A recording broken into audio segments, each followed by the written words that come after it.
Ikat lah.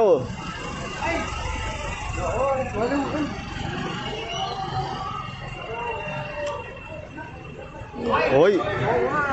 Hah? Nó kêu chặt mấy quá.